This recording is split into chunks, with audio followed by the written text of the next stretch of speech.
I had been immunized against the bug, and this is received through all the amazing lessons life hands you on a platter. I had a boyfriend when it was a taboo to have one. I was 17. Our first meeting was as ordinary as it gets. I went on a stroll, which was not uncommon those days on our estate, and there came this young man driving his father's car. He stopped, chatted with me for a while, and I wonder what he said that made me get into his car and have him drop me off. He called the intercom and we talked again, but he knew the times to call when Mum would not do the picking. Little did I know that the day he picked me up was the day I would begin the journey. We spent our spare moments together, talking, walking, and when we walked the streets, word traveled swiftly to our parents. On my arrival home, a cane was the welcome party. We always paid dearly for those nights because our parents wanted us to be straight kids, but we didn't mind. This did not deter me nor stop my stubborn heart from wanting to be with him. I had a friend who listened to my fears and laughed at my tales of the experiences school had brought with it, alongside the education I so craved. I remember when he played the guitar and sang Chris de Burgh's Lady in Red. It was so beautiful. The funny thing is that I was not wearing red when he sang, but in that moment red was just a state of mind. I was fragile and he was so caring, attentive to my every need. We would meet up at 7:30 p.m. under the stairs and talk till it was almost 10 p.m.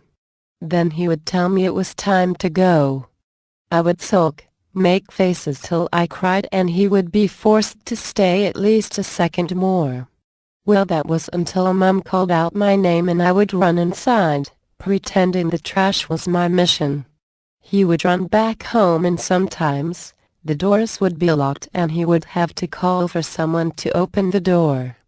He was the best friend I'd never had. After Dad's passing, I craved the father-daughter relationship so much that I looked at him in that light. I had found my first true love. He took me on many firsts: squash, Scrabble games, drives, music. And the day that Tunisia and Nigeria played a match at the stadium in Cerulor, he asked me out on a date. It was our first official date. Who takes a girl out to a football match on a first date? We went out to watch the Eagles play and I was blown away. We won the match and he had won my heart. Our friends marveled at the way our love grew and we became the bad examples of what not to be. When we walked, mothers would point at us and say, "That's what you should never be." Ha ha ha ha. We were good friends, and much more. I had only learned to cook at 15 and Dad passed before I succeeded in making egusi soup edible.